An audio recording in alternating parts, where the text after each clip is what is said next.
सिन्दूरारुणविग्रह त्रिनयना माणिक्यमौलिस्फुरत् तारानायकशेखरां स्मितमुखी मापीनवक्षोरुहाम् पाणिभ्यामलिपूर्णरत्नचषकं रक्तोत्पलं बिभ्रति सौम्यां रत्नघटस्थरक्तचरणां ध्याये.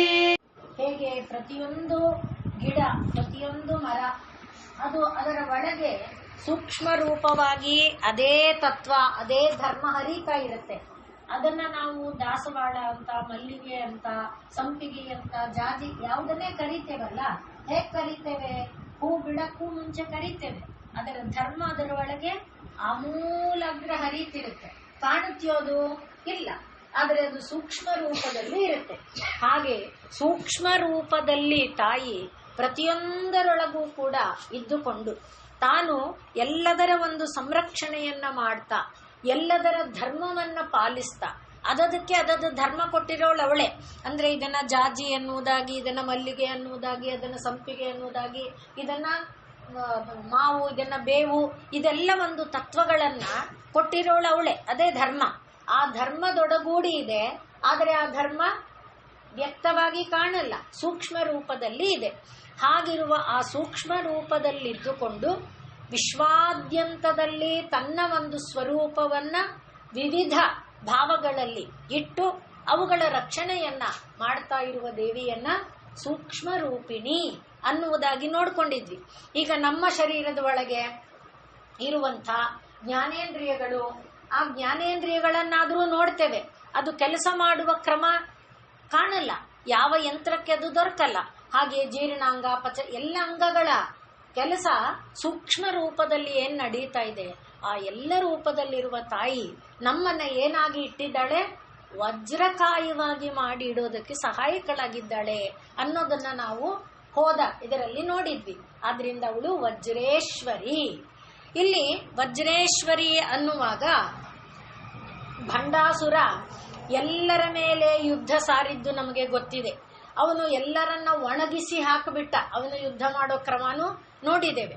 ಹಾಗೆ ದೇವೇಂದ್ರನ ಮೇಲೆ ಯುದ್ಧ ಸಾರಿ ಅವನು ಭಂಡ ದೇವೇಂದ್ರನನ್ನ ಸೋಲಿಸಿ ಬಿಟ್ಟಾಗ ದೇವೇಂದ್ರ ಹೆದರ್ಕೊಂಡು ಏನು ಮಾಡಿದ? ಓಡಿ ಬಂದ. ಎಲ್ಲರಿಗೆ ಆಶ್ರಯ ಯಾರು? ಅಮ್ಮ. ಎಂಥ ದೊಡ್ಡ ತೊಂದರೆ, ಎಂಥ ವಯಸ್ಸಾಗಿರೋನಿಗೂ ಅಮ್ಮ ಆಸರೆ.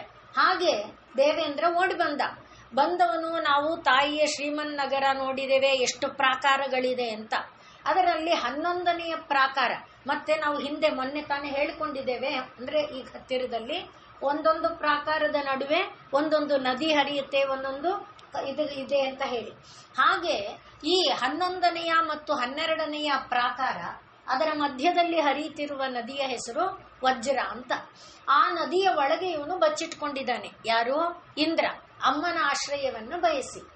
ಆಗ ಅಮ್ಮನ ಆಶ್ರಯವನ್ನ ಬಯಸಿ ಆ ನದಿಯೊಳಗೆ ಬಚ್ಚಿಟ್ಕೊಂಡಿದ್ನಲ್ಲ, ಅವನಿಗೆ ಅಮ್ಮ ಅನುಗ್ರಹ ಮಾಡಿ ಆ ನದಿಯಿಂದ ತಾನೇ ಮೇಲೆದ್ದು ಬಂದು ಒಂದು ಆಯುಧವನ್ನ ಕೊಟ್ಟು, ಇದನ್ನ ಇಟ್ಕೋ, ನಿನಗೇನು ಭಯ ಇಲ್ಲ, ಈ ಆಯುಧ ನಿನ್ನನ್ನು ರಕ್ಷಿಸುತ್ತೆ, ಧೈರ್ಯವಾಗಿ ನೀನು ಸಂಚಾರ ಮಾಡು, ನಿನಗೇನು ಅದು ತೊಂದರೆ ಕೊಡಲ್ಲ ಅಂತ ಹೇಳಿ ಅಮ್ಮ ಅವನನ್ನ ಕಳಿಸಿಕೊಡ್ತಾಳೆ. ಭಂಡನ ಭಯ ಇಲ್ಲದ ರಕ್ಷಣೆಯನ್ನ. ಇದನ್ನ ನಾವು ಕೂಡ ತಾಯಿಯ ಒಂದು ನಾಮ ಒಂದು ಕವಚವಾಗಿದ್ದರೆ, ಒಂದು ವಜ್ರ ಕವಚವಾಗಿದ್ರೆ ನಮಗೆ ಯಾವುದೇ ವಿಧವಾದಂಥ ಆಪತ್ತು ವಿಪತ್ತುಗಳು ನಮ್ಮನ್ನ ಬಾಧಿಸೋದಿಲ್ಲ. ಆದ್ರಿಂದ ಯಾವ ವಿಧವಾದಂಥ ಆಯುಧಗಳು ಇದ್ದರೂ ಕೂಡ ಯಾವುದೇ ವಿಧವಾದ ರಕ್ಷಣೆ, ಅಂದ್ರೆ ನಾವು ಸೆಕ್ಯೂರಿಟಿ ಗಾರ್ಡ್ಗಳು ಇಟ್ಟಿದ್ದೇವೆ, ಮತ್ತೆ ಝೆಡ್ ಟೈಪ್ ಇದಿಟ್ಟಿದ್ದೇವೆ, ನಾವೆಲ್ಲ ನೋಡಿದೇವಲ್ವಾ, ಎಂತೆಂಥ ಸೆಕ್ಯೂರಿಟಿ ಇದ್ದ ಇಂದಿರಾ ಗಾಂಧಿ ಇವರುಗಳಿಗೆಲ್ಲ ಏನಾಯ್ತು? ಅದರಿಂದ ಅದು ದೊಡ್ಡ ಸೆಕ್ಯೂರಿಟಿ ಅಲ್ಲ. ಯಾವುದಪ್ಪ ಬಲವಾದ ಸೆಕ್ಯೂರಿಟಿ ಅಂದ್ರೆ ದೇವಿಯನ್ನ ಅಥವಾ ಪರಮಾತ್ಮನನ್ನ ಆಶ್ರಯಿಸೋದೇ ಬಲವಾದ ಸೆಕ್ಯೂರಿಟಿ. ಆ ಒಂದು ವಜ್ರ ಕವಚ ನಮ್ಮಲ್ಲಿದ್ರೆ, ಈಗ ಅಮ್ಮ ಏನು ಹೇಳಿ ಕಳಿಸಿದ್ಲು? ನೀನು ಹೋಗಪ್ಪ, ಇದನ್ನ ಹಿಡ್ಕೋ, ನಿನಗೇನು ತೊಂದರೆ ಆಗಲ್ಲ, ಯಾವ ವಿಧವಾದ ತೊಂದರೆ ಇಲ್ಲದಂತೆ ನಾನು ನೋಡ್ಕೊಳ್ತೇನೆ. ಈಗ ಸೂಕ್ಷ್ಮ ರೂಪಿಣಿಯಾಗಿ ಇರುವುದನ್ನ ನಾವು ನೆನಪು ಮಾಡಿಕೊಂಡಾಗ ಎಲ್ಲದರ ಒಳಗೆ ಅದು ಧರ್ಮವನ್ನ ಇಟ್ಟು ಅದಕ್ಕಿಷ್ಟೆಲ್ಲ ಪ್ಯಾಚ್ ಮಾಡಿದಾಳೆ. ಈಗ ನಮಗೆ ಜೀವ ಅಂತ ಒಂದು ಕೊಟ್ರೆ ಜೀವಕ್ಕೆ ಎಷ್ಟು ಪ್ಯಾಚು, ರಕ್ತ, ಮಾಂಸ, ಮೇದ, ಮಜ್ಜ, ಅಸ್ಥಿ ಎಲ್ಲ ಈ ಚರ್ಮದಲ್ಲೇ 7 ಲೇಯರ್ ಅಂತೆ, ಬೇರೆ ಬೇರೆ ಪದರಗಳು. ಯಾಕೆ ಇಷ್ಟೆಲ್ಲ ರಕ್ಷಣೆ? ಇದೆಲ್ಲ ವಜ್ರ ಕವಚ ಅಮ್ಮ ಕೊಟ್ಟಿರೋದು. ನಾವು ಅದನ್ನ ನೆನಪು ಮಾಡಿಕೊಂಡಾಗ ಇಂಥ ಒಂದು ದೇವರು ಕರುಣಿಸಿರುವ ವಜ್ರ ಕವಚ ನಮ್ಮನ್ನ ಕಾಪಾಡ್ತಾ ಇರುವಾಗ ಯಾರಿಗೆ ನಾವು ಯಾಕೆ ಭಯ ಪಡಬೇಕು ಅನ್ನುವ ಒಂದು ಇದ್ರೆ ಹೊರ ಶತ್ರುಗಳ ಭಯ ನಮಗೆ ಖಂಡಿತ ಬಾಧಿಸೋಲ್ಲ. ಆ ರೀತಿ ತಾಯಿ ವಜ್ರೇಶ್ವರಿಯಾಗಿ ನಮ್ಮೆಲ್ಲರನ್ನ ಕಾಪಿಡ್ತಾಳೆ ಅನ್ನುವ ಭಾವವನ್ನ ನಾವು ಹಿಂದಿನ ಇದರಲ್ಲಿ ಹೇಳಿಕೊಂಡಿದ್ವಿ. ಆದ್ರಿಂದ ನಮ್ಮ ಶರೀರಕ್ಕೆ ಯಾವುದೇ ವಿಧವಾದ ರೋಗ ಬಾಧೆ ನಮ್ಮ ಶರೀರಕ್ಕೆ ಬಾಧಿಸದೇ ಇರುವಂತೆ, ಹಾಗೆ ಹೊರಗಿನ ಶತ್ರುಗಳ ಬಾಧೆ ನಮ್ಮ ಮೇಲೆ ಆಗದೇ ಇರುವಂತೆ, ಇನ್ನು ಒಳಗೆ ನಮ್ಮ ಶತ್ರುಗಳು ಕಾಮಕ್ರೋಧ ಲೋಭ ಮೋಹಾದಿ ಅವರು ನಮ್ಮನ್ನ ಬಾಧಿಸದೇ ಇರುವಂತೆ ಈ ಎಲ್ಲ ಶತ್ರುಗಳಿಂದ ನಮಗೆ ಶ್ರೀರಕ್ಷೆ ಬೇಕಂದ್ರೆ ವಜ್ರೇಶ್ವರ್ಯೈ ನಮಃ ಈ ನಾಮವನ್ನು ನಾವು ಜಪಿಸ್ತಾ ಇದ್ರೆ ನಮಗೆ ಯಾವುದೇ ವಿಧವಾದ ಬಾಧೆ ಉಂಟಾಗೋದಿಲ್ಲ. ಮುಖ್ಯವಾಗಿ ಶರೀರ ಸಂರಕ್ಷಣೆಯ ಉದ್ದೇಶ ಏನು? ಪರಮಾತ್ಮನನ್ನ ನೆನೆಯುವುದೇ. ಮತ್ತೆ ಆ ಶರೀರ ಸಂರಕ್ಷಣೆಗೋಸ್ಕರನೇ ಬೇರೆ ಎಲ್ಲ ಇರೋದು. ಯಾವುದನ್ನ ಈಗ ನಾವು ಭರ್ಗೋ ದೇವಸ್ಯ ಧೀಮಹಿ ಧಿಯೋ ಯೋ ನ ಪ್ರಚೋದಯಾತ್ ಅನ್ನುವಾಗ ತತ್ಸವಿತುರ್ವರೆಣ್ಯಂ ಭರ್ಗೋ ಅನ್ನುವಾಗ ಆ ಭರ್ಗ ಅನ್ನೋದು ಏನು ಮಾಡುತ್ತೆ? ನಮ್ಮನ್ನ ಆಕ್ರಮಿಸಿರುವ ಎಲ್ಲ ಶತ್ರುಗಳನ್ನ ತರಿದು ಹಾಕತ್ತೆ. ಯಾಕೆ ತರಿದು ಹಾಕತ್ತೆ ಅಂತ ಕೇಳಿದ್ರೆ ನಮ್ಮನ್ನ ಪರಮಾತ್ಮನ ಕಡೆಗೆ ತಿರುಗಿಸೋದಕ್ಕೆ ಅವಕಾಶ. ಅಂದ್ರೆ ನಾ ಹೇಳ್ತಿರೋದು ಎಲ್ಲ ಮಂತ್ರದಲ್ಲಿ ಇದು ಒಂದು ಅಂಶ ಇದೆ ಅಂತ. ಆದ್ರಿಂದ ನಮಗೆ ಗಾಯತ್ರಿ ಕೊಟ್ಟಿಲ್ಲಪ್ಪ ಬೇಡ, ವಜ್ರೇಶ್ವರಿ ಇದೆಯಲ್ಲ ಅಂದ್ರೆ ಎಲ್ಲದರೊಳಗೆ ಆ ಶಕ್ತಿ ಇರೋದ್ರಿಂದ ನಾವು ಇದನ್ನೇ ಹೇಳಬೇಕು ಅನ್ನುವ ಹಠ ಛಲ ಬೇಕಿಲ್ಲ. ಇದು ಸುಲಭ ಇದೆ ಹೇಳೋಣ, ಇದಕ್ಕೇನಂತೆ, ನಮ್ಗೆ ಗಾಯತ್ರಿ ಉಪದೇಶಕ್ಕೆ ಅರ್ಹತೆ ಇಲ್ಲ ಅಂದ್ರೆ ತೊಂದರೆ ಇಲ್ಲ. ತಾಯಿ ಯಾವ ರೂಪದಲ್ಲಿ ನಮ್ಮನ್ನ ಕಾಪಿಡ್ತಾಳೆ ಅನ್ನುವುದಕ್ಕೆ ಇದು ಒಂದು ನಾಮವಾಗಿ ಕೊಟ್ಟಿದ್ದಾಳೆ. ಅಲ್ಲಿ ಭರ್ಗ ಎನ್ನುವ ನಾಮ ಏನು ಮಾಡುತ್ತೋ ಇಲ್ಲಿ ವಜ್ರ ಅನ್ನುವ ನಾಮ ಅದೇ ಕೆಲಸ ಮಾಡುತ್ತೆ. ಆದ್ರಿಂದ ನಾವು ಹಿಂದೆ ನೋಡಿದ್ದೇವೆ, ವಜ್ರ ಎನ್ನುವುದಕ್ಕೆ ಸರಿಸಾಟಿಯದ್ದು ವಜ್ರನೇ. ಆಪನ ತೇಜ ಸಂಹಾರೋ ಆಪೈ, ನಿನಗೆ ಸಮಾನ ತೇಜಸ್ಸು ಯಾರ್ದು? ನೀನೇ. ನಿನ್ನ ಸಮಾನ ಇನ್ಯಾರು ಬರೋದಕ್ಕೆ ಸಾಧ್ಯ ಇಲ್ಲ. ಅದರಿಂದ ನಿನ್ನನ್ನ ಎದುರಿಸಬೇಕಂದ್ರೆ ನೀನೇ ನಿನ್ನನ್ನು ಎದುರಿಸಬೇಕೇ ಹೊರತು ನಿನ್ನನ್ನು ಎದುರಿಸೋ ಮತ್ತೊಂದು ವಸ್ತು ಅನ್ನೋದು ಸಿಕ್ಕೋದಕ್ಕೆ ಸಾಧ್ಯ ಇಲ್ಲ ಅಲ್ವಾ? ಆದ್ರಿಂದ ಈಗ ವಜ್ರೇಶ್ವರಿ ನಮ್ಮ ಜೊತೆಲಿ ಇದ್ದಾಳೆ ಅಂದ್ರೆ ಬೇರೆಯವರು ಯಾರು ವಜ್ರೇಶ್ವರಿ ಆಗ್ತಾರೆ? ಯಾರು ವಜ್ರೇಶ್ವರಿ ಸದೃಶರ ಆಗಕ್ ಸಾಧ್ಯ ಇಲ್ಲ. ಯಾರಾದ್ರೂ ನಮ್ಮಂತೆ ಅಲ್ವೇ? ಆದ್ರಿಂದ ವಜ್ರೇಶ್ವರಿನೇ ಆಗಿಬಿಟ್ರೆ ನಮ್ಮನ್ನು ಬಾಧಿಸ್ತಾರೋ? ಇಲ್ಲ. ಯಾಕೆಂದ್ರೆ ಅವರಿಗೆ ಗೊತ್ತಿದೆ ಎಲ್ಲದರ ಒಳಗೆ ಏನು ವಿದ್ಯಾ ವಿನಯ ಸಂಪನ್ನೆ ಬ್ರಾಹ್ಮಣೆ ಗವಿಹಸ್ ಎಲ್ಲದರ ಒಳಗೆ ಇರುವುದು ದೇವಿ ಅನ್ನೋದು ಅವ್ರಿಗೆ ಗೊತ್ತಿದೆ. ಆದ್ರಿಂದ ಬಾಧಿಸಲ್ಲ. ಯಾರು ಬಾಧಿಸ್ತಾರೆ? ಇವರು ನನಗಿಂತ ಬೇರೆ, ಇವ್ರಿಗೆ ನನ್ಗಿಂತ ಜಾಸ್ತಿ ಇದೆ, ಇವ್ರ ಹತ್ರ ನನ್ನ ಹತ್ರ ಇಲ್ಲದೇ ಇರೋದಿದೆ, ಇದೆಲ್ಲ ಇದ್ರೆ ತಾನೇ ಬಾಧೆ. ಅದು ಇಲ್ಲ ಅಂತ ಆಗುವಾಗ ಬಾಧೆ ಎಲ್ಲಿಂದ ಬರುತ್ತೆ?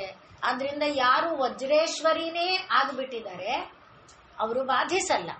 ಯಾರು ವಜ್ರೇಶ್ವರಿ ಅಲ್ಲ ಅವರು ಬಾಧಿಸ್ತಾರೆ ಅಂದ್ರೆ ವಜ್ರೇಶ್ವರಿ ನಮ್ಮ ರಕ್ಷಣೆಗೆ ಇದ್ದಾಳೆ ಅಲ್ವಾ? ಆದ್ರಿಂದ ಈಗ ನಮಗೆ ಭರವಸೆ ಏನಿರಬೇಕು? ವಜ್ರೇಶ್ವರಿ ನಮ್ಮ ಹತ್ರ ಇದ್ದಾಳೆ, ನಮ್ಮನ್ನ ಯಾರು ಬಾಧಿಸೋದಕ್ಕೆ ಸಾಧ್ಯ ಇಲ್ಲ. ಇದನ್ನ ನಾವು ಭದ್ರವಾದ ವಿಶ್ವಾಸ ಇಟ್ಕೊಂಡ್ರೆ ಅದೇ ತಾನೇ ನಾವು ನಚಿಕೇತನಲ್ಲಿ ನೋಡುವುದು. ಯಮ ನಿನಗೆ 100 ವರ್ಷ ಬದುಕುವಂತ ಮಕ್ಕಳು ಮೊಮ್ಮಕ್ಕಳು ಮರಿ ಮಕ್ಕಳನ್ನ ನೋಡುವ ಆಯುಸ್ಸು ಕೊಡ್ತೇನೆ ಎಂದ. ಹೋಗಪ್ಪ ಹೋಗು, ಇದನ್ನು ಕೇಳಕ್ಕೆ ನಿನ್ನ ಹತ್ರ ಬರ್ಬೇಕಾ ನಾನು? ಇದಕ್ಕೋಸ್ಕರ ತಪಸ್ಸು ಮಾಡ್ಬೇಕಾ? ಯಾಕೆ? ನೀನ್ ಇಷ್ಟಪಟ್ಟಷ್ಟು ದಿನ ಬದುಕ್ತೀವಿ, ಅದೊಂದು ವರ ಕೇಳ್ಬೇಕೇನು ಅಲ್ವಾ? ಆದ್ರಿಂದ ನೀನ್ ಕರ್ಕೊಂಡು ಹೋಗ್ತೀಯ ಅಂದ್ಮೇಲೆ ಯಾರು ಅಡ್ಡಿ ಬರಕ್ ಸಾಧ್ಯ ಇಲ್ವೇ? ಯತ್ರ ನಿರ್ವಿಷ್ಟ ಮರಣಂ ಕೃತಾಂತೋ ನಾಭಿಮನ್ಯತೆ. ಹಾಗಿರುವಾಗ ಅದು ಬೇಡೋದಲ್ಲ. ವಜ್ರೇಶ್ವರಿ ಅಂತ ಒಂದು ಕವಚ ನಮಗಿರುವಾಗ ಯಮಾನು ಅಲ್ಲಾಡಿಸಲ್ವೇ? ಅಲ್ಲಾಡಕ್ಕಾಗಲ್ಲ. ಯಾರು ವಿಶ್ವಂ ವಿಧ್ವಂಸಯನ್ ವೀರ್ಯ ಶೌರ್ಯ ವಿಸ್ಫೂರ್ಜಿತ ಭ್ರುವ, ತನ್ನ ಹುಬ್ಬಿಂದ ಅವನು ಪ್ರಪಂಚನೇ ಅಲ್ಲಾಡಿಸ್ತಾನೆ. ಯಾರು? ಯಮ. ಅದೇ ಅಮ್ಮನ ಪಾದ ಹಿಡ್ಕೊಂಡು ಬಿಟ್ಟಿದೀವಿ ಅಂದ್ರೆ ಎಲ್ಲಿ ಮುಟ್ಲಿ ನೋಡೋಣ? ಯಮನಿಗೂ ಮುಟ್ಟಕ್ಕಾಗಲ್ವೇ? ಆದ್ದರಿಂದ ನಾವು ಯಾರನ್ನ ಏನು ಬೇಡಬೇಕು? ಅದಕ್ಕಾಗಿ ಈಗ ನಮಗೆ ವಜ್ರೇಶ್ವರಿಯ ಬಲ ಗೊತ್ತಾಗ್ತಾ ಇದೆಯಾ? ಅದರಿಂದ ವಜ್ರೇಶ್ವರಿ. ಆದ್ರಿಂದಲೇ ಇಂದ್ರ ಓಡಿ ಬಂದು ಕಟ್ಕೊಂಡಿದ್ದು ಅಮ್ಮನ್ನೇ. ಅಮ್ಮ ಹೇಳಿದ್ಲು, ಹೋಗಪ್ಪ ನಿಂಗೇನಾಗಲ್ಲ, ನಾನಿದ್ದೀನಿ. ಆದ್ರಿಂದ ಅವನು ಬಂದ. ಭಂಡಾಸುರ ಏನ್ ಮಾಡ್ದ? ಅವನನ್ನ ಏನು ಮಾಡಕ್ಕಾಗ್ಲಿಲ್ಲ. ಆಮೇಲೆ ಅಮ್ಮ ಬಂದ್ಲು ಭಂಡಾಸುರನ್ ನೋಡ್ಕೊಳಕ್ಕೆ, ಅದ್ರ ವಿಷಯ ಬೇರೆ. ನಾನಿದ್ದೀನಿ, ಹೋಗು ಪುಟ ಅಂದ್ಲು ಅಲ್ವೇ. ಆದ್ರಿಂದ ವಜ್ರೇಶ್ವರ್ಯೈ ನಮಃ ಅನ್ನುವ ನಾಮ ನಮಗೆ ಆ ರೀತಿಯ ಸಂರಕ್ಷಕವಾದ ವಜ್ರ ಕವಚ. ಅವಳು ಮಹಾವಜ್ರೇಶ್ವರಿ, ಮಹಾಕಾಮೇಶ್ವರಿ, ಆದ್ರಿಂದ ಅವಳು ಕಾಮೇಶ್ವರಿ, ಭಗಮಾಲಿನಿ, ವಜ್ರೇಶ್ವರಿ.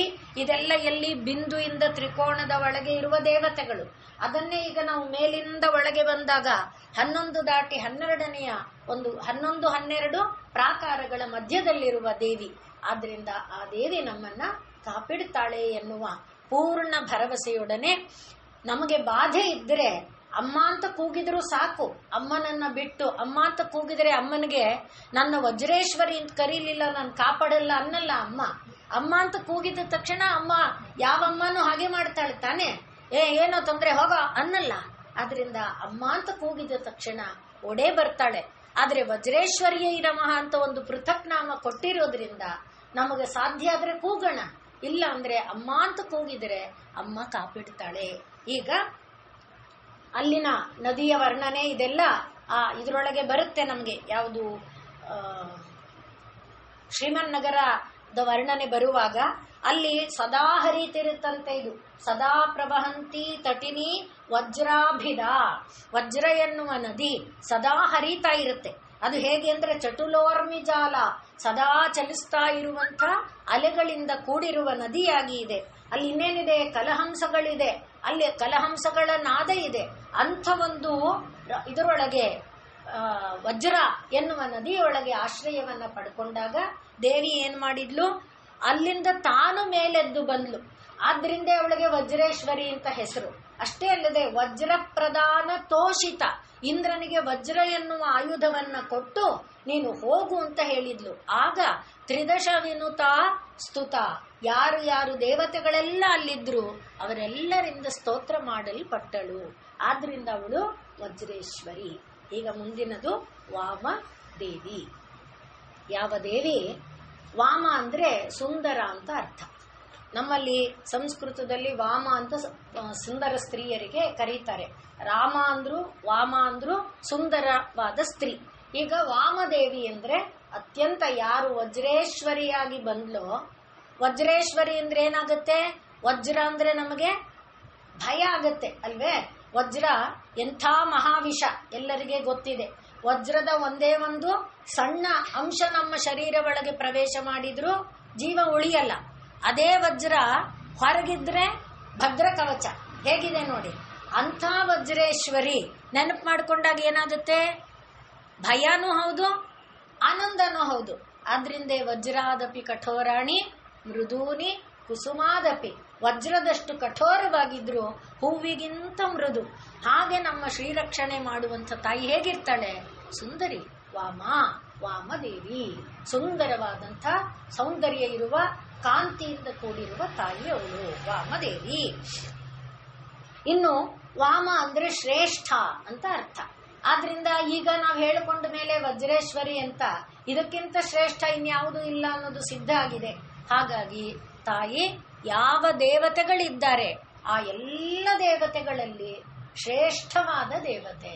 ದೇವತೆ ಅಂದ ಮೇಲೆ ಅದರಲ್ಲೇನು ಗ್ರೆಡೇಷನ್ ಅಷ್ಟೇ ಅಂದ್ರೆ ಹೌದು, ಅವರವರ ಶಕ್ತಿಯನುಸಾರ ಅವರವಲ್ಲಿ ದೈವಿ ಶಕ್ತಿ ಇದೆ. ಈಗ ನಾವೆಲ್ಲರೂ ದೇವಿನೇ, ಆದರೆ ನಾವು ದೇವಿನಾ ಅಂತ ಪ್ರಶ್ನೆ ಮಾಡಿದ್ರೆ ಅಲ್ಲ. ಯಾಕೆ? ನಮ್ಮಲ್ಲಿ ಸಾಧನೆ ಇಲ್ಲ, ತಪಸ್ಸಿಲ್ಲ, ನಾವು ದೇವಿ ಎನ್ನುವುದನ್ನು ನಾವು ಭಾವಿಸಿಲ್ಲ, ಕಂಡಿಲ್ಲ. ಮತ್ತೆ ನಮ್ಮಲ್ಲಿ ಕಾಮ ರಾಗ ದ್ವೇಷಾದಿ ಭಾವನೆಗಳು ತುಂಬಿಕೊಂಡಿದೆ. ಆದರೆ ಕೆಲವು ಸಲ ಒಳ್ಳೆತನ ಇದ್ಬಿಟ್ಟಿದೆಯಲ್ಲ, ಆ ಒಳ್ಳೆತನ ಇದ್ದಾಗ ದೇವಿ ಅಲ್ವಾ? ಆ ರೀತಿಯಾಗಿ ಆ ಗ್ರೆಡೇಷನ್ ಅನ್ನ ನಾವು ಗಮನಿಸಿಕೊಂಡಾಗ ಎಲ್ಲರೊಳಗೆ ಆ ದೇವಿತ್ವ ಇದ್ರೂ ಕೂಡ ಆ ಶ್ರೇಷ್ಠತೆ ಏನಿದೆ ಅಂದ್ರೆ ಪರಿಪೂರ್ಣತೆ. ಎಂದೂ ಒಂದ್ ಪೈಸೆ ಕಡಿಮೆ ಆಯ್ತು ಇಲ್ಲ. ಪೂರ್ಣಮದಃ ಪೂರ್ಣಮಿದಂ, ಯಾವಾಗೂ ಕೊರತೆ ಅನ್ನೋದಿಲ್ಲ ಅಮ್ಮನಲ್ಲಿ. ಆದ್ರಿಂದ ಅವಳು ವಾಮದೇವಿ ಪರಿಪೂರ್ಣ ಸ್ವರೂಪ. ಅವಳದು ಯಾವಾಗ್ಲೂ ದ್ವೇಷ ರಾಗ ಯಾವುದೂ ಅವಳನ್ನ ಬಾಧಿಸಿಲ್ಲ. ಕಾಲ ಅವಳನ್ನ ಬಾಧಿಸಿಲ್ಲ. ದೇಶ ಇದು ನನ್ನ ರಾಜ್ಯ, ಇದು ನಿನ್ನ ರಾಜ್ಯ, ಇದು ಇಂದ್ರನ ಊರು, ಅದು ಬ್ರಹ್ಮನ ಊರು ಇಲ್ಲ. ಎಲ್ಲ ಅವಳೇ ತುಂಬಿಕೊಂಡಿರುವಾಗ ಆದ್ರಿಂದ ಅವಳು ಎಲ್ಲಕ್ಕಿಂತ ಶ್ರೇಷ್ಠ, ಎಲ್ಲರಲ್ಲಿ ಶ್ರೇಷ್ಠ, ಎಲ್ಲ ಅವಳೇ ಅಲ್ವಾ. ಆದ್ರಿಂದ ಅವಳು ವಾಮದೇವಿ. ಇಷ್ಟು ಶ್ರೇಷ್ಠ ಆದ್ಮೇಲೆ ಯಾರನ್ನ ನಾವು ಆಶ್ರಯಿಸ್ತೇವೆ ಯಾವಾಗಲೂ? ಇದು ಐತರೇಯ ಇದು ಕೇನ ಉಪನಿಷತ್ತಿನಲ್ಲಿ ಮತ್ತು ಐತರೇಯ ಬ್ರಾಹ್ಮಣದಲ್ಲಿ ಬರುತ್ತೆ. ಏನಪ್ಪಾ ಅಂದ್ರೆ ಯಾರನ್ನ ಆಶ್ರಯಿಸ್ತೀವಿ ಹೇಳಿ? ಬಲದಿಂದ, ಐಶ್ವರ್ಯದಿಂದ, ಅಧಿಕಾರದಿಂದ ಇತ್ಯಾದಿಗಳಿಂದ ಯಾರು ಬಲಿಷ್ಠರೋ ಅವರನ್ನ ಆಶ್ರಯಿಸ್ತೀವಿ ಅಲ್ವಾ. ಅವರನ್ನ ಆಶ್ರಯಿಸಿದ ಮೇಲೆ ಯಾವಾಗೋ ನನ್ನ ಪ್ರೈಮ್ ಮಿನಿಸ್ಟರ್ ಗೊತ್ತು, ಚೀಫ್ ಮಿನಿಸ್ಟರ್ ಗೊತ್ತು ಅನ್ನುವಾಗ ಇಲ್ಲ, ನಂಗೆ ಪ್ರೈಮ್ ಮಿನಿಸ್ಟರ್ ಗೊತ್ತು ಅಲ್ವಾ. ಆ ರೀತಿ ಒಬ್ಬರಿಗೆ ಮೇಲೆ ಮೇಲೆ ಹೋಗುವಾಗ ಯಾರನ್ನ ಹಿಡ್ದಿದೀವಿ, ನೀನೇನ್ ಮಾಡಕ್ಕಾಗತ್ ನನಗೆ ಅನ್ನುವ ಒಂದು ಧೈರ್ಯ ನಮಗೆ ಯಾವಾಗ ಬರುತ್ತೆ? ಯಾರನ್ನ ಆಶ್ರಯಿಸಿದರೆ ಬರುತ್ತೆ? ಈಗ ನಾವು ಹೇಳಿದ್ವಲ್ಲ, ಯಾರು ಶ್ರೇಷ್ಠ ಅಂತ ಅವರನ್ನ ಆಶ್ರಯಿಸಿದ್ರೆ ತಾನೆ. ಆದ್ರಿಂದ ವಾಮ ಅಂದ್ರೆ ವನನ, ಆಶ್ರಯಿಸು, ಭಜಿಸು ಅಂತ. ಆದ್ರಿಂದ ಎಲ್ಲಾ ದೇವತೆಗಳು ಕೂಡ ಪೈಪೋಟಿ ಮಾಡಿ ಚರ್ಚೋಪಚರ್ಚೆ ಮಾಡಿದ ಮೇಲೆ ಅವರು ಹೇಳ್ಕೊಳ್ತಾರೆ, ಇವಳು ನಮಗೆ ಅಯಂ ವೈನಃ ಸರ್ವೇಶಾಂ, ಇವಳು ನಮ್ಮ ಎಲ್ಲರಿಗೆ ವಾಮ. ಆದ್ರಿಂದ ನಾವೆಲ್ಲರೂ ಕೂಡ ಇವಳನ್ನೇ ಆಶ್ರಯಿಸೋಣ. ತಸ್ಮಾತ್ ವಾಮಾಖ್ಯಂ ನರವೇಷ ನವವೇಷ ಧೃತ್, ಇವಳು ಈ ಆಶ್ರಯಿಸಲು ಯೋಗ್ಯವಾದ ಒಂದು ಸ್ವರೂಪದಲ್ಲಿದ್ದಾಳೆ. ಯಾರು ಆಶ್ರಯಿಸಲು ಯೋಗ್ಯ? ಬರೀ ಪ್ರಪಂಚದ ಭಾರತದ ಜನರು ಮಾತ್ರನಾ? ಎಲ್ಲರೂ ಆಶ್ರಯಿಸಕ್ಕೆ. ಬರೀ ಭೂಖಂಡದವರು ಮಾತ್ರನಾ? ಅಲ್ಲ. ಹಾಗೆ ಸ್ವರ್ಗದ, ಈಗ ತಾನೇ ನೋಡಿದ್ವಿ ಇಂದ್ರ ಹಾಗೆ ಎಲ್ಲರೂ ಆಶ್ರಯಿಸಲು ಯೋಗ್ಯವಾದ ದೇವಿ ಯಾರೋ ಅವಳು ವಾಮದೇವಿ. ಅದರಿಂದ ವಾಮದೇವಿ ಅಂದಾಗ ಎಲ್ಲರಿಂದ ಆಶ್ರಯಿಸಲು ಯೋಗ್ಯಳಾದವಳು, ಅತ್ಯಂತ ಅಂದ್ರೆ ಅವಳನ್ನ ಮೀರಿ ಇನ್ನೊಂದು ಶ್ರೇಷ್ಠ ಎನ್ನುವುದು ಇಲ್ಲದೆ ಇರುವವಳು. ಮತ್ತೆ ಸೌಂದರ್ಯಕ್ಕೆ ಬಂದಾಗ ಯಾವುದು ವಜ್ರವಾಗಿ ನಮ್ಮನ್ನ ಭಯ ಹಿಡಿಸುವಂತೆ ಬೆದರಿಸುವಂತೆ ಮಾಡುತ್ತೋ ಅದೇ ಅಷ್ಟೇ ಸುಂದರವಾದ ರೂಪದಲ್ಲಿ ನಮ್ಮನ್ನ ಆಕರ್ಷಿಸಿ ನಮಗೆ ನೆಮ್ಮದಿಯನ್ನ, ಸಂತೋಷವನ್ನ ಕೂಡ ಕೊಡಿಸುವಂತೆ ಇದೆ. ಆದ್ದರಿಂದ ಆ ದೇವಿ ವಾಮದೇವಿ. ಹಾಗಾಗಿ ಅದನ್ನ ಇವಳು ಈ ಒಂದು ಸ್ವರೂಪದಿಂದ ನಮ್ಮನ್ನ ರಕ್ಷಿಸ್ತಾಳೆ, ವಾಮದೇವಿ. ಇನ್ನು ವಾಮಂ ಅಂದ್ರೆ ವಿರುದ್ಧ ಅಂತ. ಇವ್ರದ್ದು ಬೇರೆ ಅನ್ನುವ ರೀತಿ ಹೇಳುವಾಗ ವಿರುದ್ಧ ಅಂತೇವೆ. ಆಗ ವಾಮದೇವಿ ಅಂದ್ರೇನು? ಲೋಕದಲ್ಲಿ ಒಂದು ಆಚಾರ ಇದೆ, ಒಂದು ವ್ಯವಹಾರ ಇದೆ, ಒಂದು ರೀತಿ ನೀತಿ ಇದೆ. ಅದಕ್ಕೆ ವಿರುದ್ಧವಾದದ್ದನ್ನ ಏನಂತಾರೆ? ವಾಮ ಅಂತ ಕರೀತಾರೆ. ಈಗ ಆ ವಾಮ ಆದವರಿಗೂ ಕೂಡ ಅಮ್ಮನೇ ದೇವಿ. ಅಂದ್ರೆ ಯಾರು ಲೋಕದಲ್ಲಿರುವ ಲೋಕ ಸಹಜವಾದ ಆಚಾರವನ್ನ ಬಿಟ್ಟು ಲೋಕಕ್ಕಿಂತ ಭಿನ್ನವಾದ ಆಚಾರವನ್ನ ಆಶ್ರಯಿಸಿಕೊಂಡು ದೇವಿಯನ್ನ ಪಡೆಯೋದಕ್ಕೆ ಪ್ರಯತ್ನ ಪಡ್ತಾರೋ ಅಂಥವರಿಗೂ ಅವಳೇ ದೇವಿ. ಆದ್ರಿಂದ ಅವಳು ವಾಮ ದೇವಿ. ಹಾಗಾದ್ರೆ ವಾಮ ಎನ್ನುವ ನಾವು ಮೊನ್ನೆ ತಾನೇ ಹೇಳ್ಕೊಂಡಿದ್ದೇವೆ, ವಾಮ ಎನ್ನುವುದು ಬಿಸಾಕೋದ ಅಲ್ಲ. ಆದರೆ ಯಾರ ಸಾಮರ್ಥ್ಯ ಏನು ಅದನ್ನು ಅರ್ಥ ಮಾಡ್ಕೊಳ್ಬೇಕು. ನಮ್ಮ ಸಾಮರ್ಥ್ಯಕ್ಕೆ ಅನುಗುಣವಾದ ಮಾರ್ಗ ನಾವು ಆಶ್ರಯಿಸಬೇಕೇ ಹೊರತು ಅವ್ರು ಯಾರು ಆಶ್ರಯಿಸ್ತಿದ್ದಾರೆ, ಇವ್ರು ಯಾರು ಆಶ್ರಯಿಸ್ತಿದ್ದಾರೆ. ಈಗ ಹಿಮಾಲಯದಲ್ಲಿ ಎಷ್ಟು ತರ ಸಾಧುಗಳಿದ್ದಾರೆ. ಎಲ್ಲ ನಾಗ ಸಾಧುಗಳಲ್ಲ. ನಾಗ ಸಾಧು ಅಂದ್ರೆ ಜನ, ಆದರೆ ನಾಗ ಸಾಧುಗಳು ಎರಡೂ ತರದಲ್ಲಿ ಸಮರ್ಥರಿದ್ದಾರೆ. ಹಾಗೆ ನಾನಾ ವಿಧವಾದ ಸಾಧುಗಳಲ್ಲಿದ್ದಾರೆ. ಇದನ್ನ ಸಾಧನೆ ಮಾಡುವ ಸಾಧುಗಳೂ ಇದ್ದಾರೆ. ಹಿಮಾಲಯದ ಒಂದು ವಿಚಾರವನ್ನ ಓದಿದ್ರೆ ನಮಗೆ ಗೊತ್ತಾಗುತ್ತೆ ಎಷ್ಟು ಬಗೆಯ ಸಾಧುಗಳು ಅಲ್ಲಿ ಇದ್ದಾರೆ ಅಂತ. ಆದ್ರಿಂದ ಆ ಸಾಧುಗಳ ಸಾಧನೆಯಲ್ಲಿ ಅವರವರಿಗೆ ಯೋಗ್ಯವಾದದ್ದನ್ನು ಅವರು ಆಶ್ರಯಿಸಿಕೊಂಡಿದ್ದಾರೆ. ಆದರೆ ಅವರು ಮಾಡ್ತಾರೆ ಇವರು ಮಾಡ್ತಾರೆ ಅಂತ ನಾವು ಅದನ್ನು ಆಶ್ರಯಿಸಬೇಕಿಲ್ಲ. ಆದರೆ ಅಮ್ಮ ಎಲ್ಲಾ ಸಾಧನೆಯಲ್ಲೂ ಕೈ ಹಿಡ್ಕೊಂಡಿದ್ದಾಳೆ. ಯಾವಾಗ ಲೋಕದ ಒಳಿತಿಗೆ ನೀನು ಸಾಧನೆ ಮಾಡ್ತೀಯ ಅಂದ್ರೆ, ಕೆಡಕಿಗೆ ಮಾಡ್ತೀಯ ಅಂದ್ರೆ ಅಮ್ಮ ಕೈ ಹಿಡಿಯಲ್ಲ. ಲೋಕದ ಒಳಿತಿಗೆ ನೀನು ಕೆಲಸ ಮಾಡ್ತೀಯ ಸ್ವಾರ್ಥಪರವಾಗಿ, ಸ್ವಾರ್ಥ ಅಂದಾಗ ಈಗ ಮುಕ್ತಿಗೆ ನೀನು ಪ್ರಯತ್ನ ಪಟ್ಟರು ಅಮ್ಮ ಅಡ್ಡಿಪಡಿಸಲ್ಲ. ಯಾಕೆಂದ್ರೆ ಯಾರು ಮುಕ್ತಿ ಕಾಮನಾಗಿದ್ದಾನೆ ಅವರು ಲೋಕ ಬಾಧೆ ಮಾಡೋದಿಲ್ಲ, ಲೋಕಕ್ಕೆ ಹಿಂಸೆ ಮಾಡೋದು ಅವ್ರ ಉದ್ದೇಶ ಇರಲ್ಲ. ನಾನು ಬಿಡುಗಡೆ ಹೊಂದಬೇಕು ಅನ್ನೋದು ಇದ್ರೂ ಅದು ಸ್ವಾರ್ಥ ಇಲ್ಲ ಅಲ್ಲಿ. ಆದರೆ ಅವಂಥ ಮುಕ್ತರಾದವ್ರು ಏನ್ ಮಾಡ್ತಾರೆ, ಒಬ್ಬರಿದ್ರೆ ಇಡೀ ವಾತಾವರಣ ಶಾಂತ ಆಗುತ್ತೆ, ಇಡೀ ವಾತಾವರಣದಲ್ಲಿ ಒಂದು ನೆಮ್ಮದಿಯ ಗಾಳಿ ಇರುತ್ತೆ. ಆದ್ರಿಂದ ಅಮ್ಮ ಅಂತವರಿಗೆ ಸಹಾಯಕಳಾಗುತ್ತಾಳೆ. ಯಾರು ಕೇಡು ಬುದ್ಧಿ ಇಟ್ಕೊಂಡು ನಾನು ಇದನ್ನು ಸಾಧನೆ ಮಾಡಿದ ಮೇಲೆ ಇವ್ರ ತಲೆ ತೆಗಿತೇನೆ, ಇವ್ರಿಗೆ ಹಾಗೆ ಮಾಡ್ತೇನೆ, ಈ ನಗರನೇ ಉರುಳಿಸ್ತೇನೆ, ಆ ಭಾವನೆಯಲ್ಲಿ ಯಾರು ತಪಸ್ಸು ಮಾಡ್ತಾರೆ ಅವರಿಗೆ ಸಹಾಯಕಳಾಗಲ್ಲ. ಆದ್ರಿಂದ ವಾಮ ಎನ್ನುವ ಒಂದು ವಿದ್ಯೆಯಲ್ಲೇ ಆಶ್ರಯಳಾಗಿದ್ದರೂ ಕೂಡ ಅವಳು ಯಾರಿಗೆ ಯಾವ ರೀತಿಯಲ್ಲಿ ಸಹಾಯ ಮಾಡಬೇಕೋ ಹಾಗೆ ಅವಳು ಸಹಾಯ ಮಾಡುವ ತತ್ವವನ್ನ ಮಾಡ್ತಾಳೆ. ಹಾಗಾಗಿ ವಾಮ ಅಂದ್ರೆ ವಿರುದ್ಧಾಖ್ಯಂ, ವಿರುದ್ಧ ರೂಪಂ. ಯಾವುದು ಲೋಕ ಸಹಜಗತಿಯಲ್ಲಿದೆಯೋ ಅದಕ್ಕೆ ವಿರುದ್ಧವಾದ ವಿಪರೀತವಾದ ರೀತಿಯಲ್ಲಿ ಯಾರು ಸ್ತೋತ್ರ ಮಾಡೋದು, ಗಾನ ಮಾಡೋದು, ಆಕೆಯನ್ನ ಭಜಿಸೋದು, ಜಪಿಸೋದು, ಲೋಕಕ್ರಮ ಬಿಟ್ಟು ಮಾಡ್ತಾರೋ ಅವರಿಗೂ ಕೂಡ ವಾಮ ಮಾರ್ಗದವರಿಗೂ ಸುಖವನ್ನೇ ಕೊಡ್ತಾಳೆ. ಯಾವಾಗ ಅಂದ್ರೆ ಅವಳು ಲೋಕಕ್ಷೇಮವನ್ನ ಬಯಸಿದರೆ ಮಾತ್ರ, ಹಾಗೆ ಲೋಕಕ್ಷೇಮವನ್ನ ಬಯಸಲಿಲ್ಲ ಅಂದ್ರೆ ಇಲ್ಲ. ಆದ್ರಿಂದ ಅವಳನ್ನೇನಂತಾರೆ, ತತಃ ವಾಮದೇವಿ ಸ್ಮೃತ. ವಿರುದ್ಧವಾದ ದಾರಿಯಲ್ಲಿ, ವಿರುದ್ಧವಾದ ವಿಪರೀತವಾದ ರೀತಿಯಲ್ಲಿ ಗೀಯತೆ ಸ್ತೋತ್ರಾದಿಗಳನ್ನ ಮಾಡ್ತಾ ಅವರನ್ನ ಆಶ್ರಯಿಸಿದರೆ ಅಮ್ಮನನ್ನ, ಅವರಿಗೂ ಕೂಡ ಸುಖವನ್ನ ಕೊಡ್ತಾಳೆ. ಆದ್ರಿಂದ ಅವಳನ್ನ ವಾಮದೇವಿ ಸ್ಮೃತ, ತತಃ ವಾಮದೇವಿ ಸ್ಮೃತ ಎಂಬುದಾಗಿ ಅವಳಿಗೆ ವಾಮದೇವಿ ಅಂತ ಹೆಸರು. ಇನ್ನು ವಾಮ ಅಂದ್ರೆ ನಮ್ಮನ್ನ ಕಷ್ಟಕ್ಕೆ ಸುಖಕ್ಕೆ ಸಿಲುಕಿಸುವಂಥದ್ದು ಅಲ್ವೇ, ನಮ್ಮೊಳಗೆ.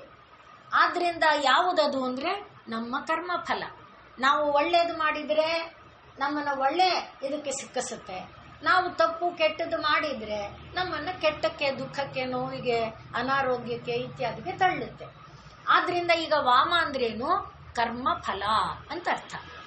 ಯಾವ ತಾಯಿ ಅವರವರ ಕರ್ಮಕ್ಕೆ ತಕ್ಕ ಫಲವನ್ನು ಕೊಡುವ ಸಾಮರ್ಥ್ಯ ಹೊಂದಿದಳೋ ಅವಳು ವಾಮದೇವಿ. ಆದ್ರಿಂದ ಈಗ ನಮ್ಮ ಕರ್ಮ ಫಲ ಸರಿಯಾಗಬೇಕು ಅಂತ ಅಪೇಕ್ಷೆ ಇರೋದಾದರೆ, ನಮ್ಮ ಕರ್ಮ ಫಲ ಗೊತ್ತಿಲ್ಲದೇನೋ ಗೊತ್ತಿದ್ದೋ ನಾವು ಮಾಡಿಬಿಟ್ಟಿದ್ದೇವೆ, ಘೋರ ಅಪರಾಧಗಳನ್ನು ಮಾಡಿಬಿಟ್ಟಿದ್ದೇವೆ, ಉದ್ದೇಶವಾಗಿ ಮಾಡಿಲ್ಲದೆ ಇರಬಹುದು, ಯಾರೋ ಮೇಲೆ ಹೀಗೆ ಮಾಡ್ತೀಯಾ ನೋಡು ಬಡಿತೀನಿ ಅಂದ್ರೆ ವಿಧಿ ಇಲ್ಲ ಮಾಡಬೇಕು, ಹಾಯ್ ಅಂದ್ರೆ ಮಾಡಬೇಕು, ಅವಾಗ ಹಾಗೆ ಸಿಕ್ಕಾಕೊಂಡು ಮಾಡಿರ್ಬೋದು, ಕೆಲವು ಸಂದರ್ಭಗಳಲ್ಲಿ ಆಗಿರ್ಬೋದು, ಕೆಲವು ನಾವೇ ದುಷ್ಟ ಪ್ರೇರಿತವಾಗಿ ನಾವು ಮಾಡಿರ್ಬೋದು, ಯಾವುದೋ ಜನ್ಮದಲ್ಲಿ ನಾವೇನಾಗಿದ್ವೋ ಗೊತ್ತಿಲ್ಲ. ಒಟ್ಟಿನಲ್ಲಿ ಈಗ ಏನಾಗಿದೆ, ನಮಗೆ ನಾನಾ ವಿಧವಾದ ಕರ್ಮಗಳ ಬಾಧೆಯ ರಾಶಿ ಇದೆ. ಆದ್ರಿಂದ ಅಮ್ಮನನ್ನ ಆಶ್ರಯಿಸಿದರೆ ಅಮ್ಮ ಏನ್ ಮಾಡ್ತಾಳೆ, ಅಮ್ಮ ನಂಗೆ ಗೊತ್ತಿಲ್ಲ, ನಾನು ಮಾಡಿದ್ದಾಗೋಗಿದೆ, ಈಗಲೂ ಮಾಡ್ತಾ ಇರ್ಬೋದು, ಗೊತ್ತಿದ್ದು ಮಾಡ್ತೀನೋ ಗೊತ್ತಿಲ್ಲದೇನೋ, ಅಮ್ಮ ನಿನ್ನನ್ನು ಕಾಪಾಡು ಅಂದರೆ ಅಮ್ಮ ಏನ್ ಮಾಡ್ತಾಳೆ, ಆ ದುಷ್ಕರ್ಮಗಳನ್ನೆಲ್ಲ ಸುಕರ್ಮಗಳಾಗಿ ಪರಿವರ್ತಿಸುವ ಚೈತನ್ಯ ಅಮ್ಮನಿಗಿದೆ. ನಾವು ಕೊಟ್ಟ ಚಿನ್ನ ಅವನೇನ್ ಮಾಡ್ತಾನೆ, ಅಕ್ಕಸಾಲಿ ಅದರೊಳಗೆ ಏನೇನು ಕಲ್ಮಶ ಇದೆ ಅದನ್ನೆಲ್ಲ ಪುಟಕ್ಕಿಟ್ಟು ಕಲ್ಮಶ ತೆಗೆದು ಶುದ್ಧ ಮಾಡಿ ಕೊಡ್ತಾನಲ್ವೇ, ಹಾಗೆ ಅಮ್ಮ ಮಾಡ್ತಾಳೆ. ನೋಡಿ, ಒಂದೊಂದು ನಾಮ ಎಷ್ಟು ಬಲಿಷ್ಠವಾಗಿದೆ. ಇದಕ್ಕೆ ಈಗ ಹೈದರಾಬಾದಿನಲ್ಲಿ ಅಂದ್ರೆ ನಮ್ಮ ತಾತ ಮುತ್ತಾತಂದಿರ ಊರುಗಳು ಅಲ್ಲಿದ್ದಿದ್ದು. ಆದರೆ ಅಲ್ಲಿನ ಪರಿಚಿತರು ಒಬ್ರು ನಮ್ಮ ತಂದೆಯವರ ಸುಮ್ಮನೆ ಸಂಬಂಧ ಗುರ್ತು ಅಂದ್ರೆ ನಿಜ ಅನ್ನೋದನ್ನ ಹೇಳಕ್ಕಷ್ಟೇ. ನಮ್ಮ ತಂದೆಯ ಸೋದರ ಅವರ ತಾಡಪತ್ರಿ ರಾಘವಾಚಾರ್ಯ ಅಂತ. ಈಗ ನಾನು ಹೇಳ್ತಾ ಇರುವುದು ತಾಡಪತ್ರಿಯಲ್ಲಿ ಈಗ ಅಂದ್ರೆ ಒಂದು 15-20 ವರ್ಷಗಳ ಅಂತರದಲ್ಲಿ ನಡೆದಿರುವಂತ ಒಂದು ಘಟನೆಯನ್ನ. ತಾಡಪತ್ರಿ ರಾಘವೇಶಾಚಾರ್ಯ, ಇದು ತಾಡಪತ್ರಿ ರಾಘವಾಚಾರ್ಯ ಅಲ್ಲ, ಅವ್ರದ್ದು ಕಾಲ ಇಲ್ಲ, ಅವ್ರು ಇವಾಗ ಇಲ್ವೇ ಇಲ್ಲ, ಬಿಡಿ, ಅವ್ರು ಯಾರೂ ಇಲ್ಲ. ಈಗ ಇರುವ ಇವರು ತಾಯಿಯನ್ನ ತುಂಬಾ ಆಶ್ರಯಿಸಿಕೊಂಡಿದ್ದಾರೆ. ಎಷ್ಟು ದಟ್ಟ ದಾರಿದ್ರ್ಯ ಅಂದ್ರೆ ತಾಯಿಗೆ ನೈವೇದ್ಯ ಇಡಕ್ಕೆ ಅವ್ರ ಮನೇಲಿ ಏನಿಲ್ಲ, ನೀರೇ ನೈವೇದ್ಯ ತಾಯಿಗೆ, ಅಂಥ ಒಂದು ಸ್ಥಿತಿಯಲ್ಲಿ. ಆದರೆ ತಾಯಿಯನ್ನ ಬಿಡ್ಲಿಲ್ಲ, ನಿರಂತರ ಲಲಿತಾ ಸಹಸ್ರನಾಮ ಪೂಜೆಯನ್ನ ಮಾಡ್ತಾನೆ ಬಂದಿದ್ದಾರೆ. ಒಂದು ಸಲ 27 ದಿನಗಳವರೆಗೆ ಮನೇಲಿ ಏನೂ ಇಲ್ಲ, ಅಷ್ಟೂ ದಿನ ಅಮ್ಮನಿಗೆ ನೀರೇ ಇಟ್ಟು ನೈವೇದ್ಯ ಮಾಡಿ ಅಮ್ಮನನ್ನ ಭಜಿಸಿದ್ದಾರೆ. ಘಟಿಸಿದ ಘಟನೆ 27ನೆಯ ದಿನ ಆ ಪೂಜೆ ಮುಗಿದ ಮೇಲೆ, ಅವರು ಎಲ್ಲ ಮಾಡಿದ ಮೇಲೆ ಜೋರಾಗಿ ಯಾರೋ ಕೂಗಿ ಹೇಳಿದಂತಾಯ್ತು, ನೀನು ಮಹಾಪಾಪಿ, ನೀನು 7 ಜನ್ಮಗಳ ಪಾಪ ನಿನಗಿದೆ, ಆದ್ರಿಂದ ದಟ್ಟ ದಾರಿದ್ರ್ಯ ತುಂಬಿಕೊಂಡಿದೆ, ಏನ್ ಮಾಡೋದು ಅನ್ನುವ ಧ್ವನಿ ಕೇಳ್ತಂತೆ ಅವರಿಗೆ. ಅಂಥ ಒಂದು ಶಬ್ದ ಕೇಳಿ, ಆದ್ರಿಂದ ದಟ್ಟ ದಾರಿದ್ರ್ಯ ತುಂಬಿರೋ ನಿನಗೆ ಏನು ಮಾಡಕ್ಕಾಗತ್ತೆ?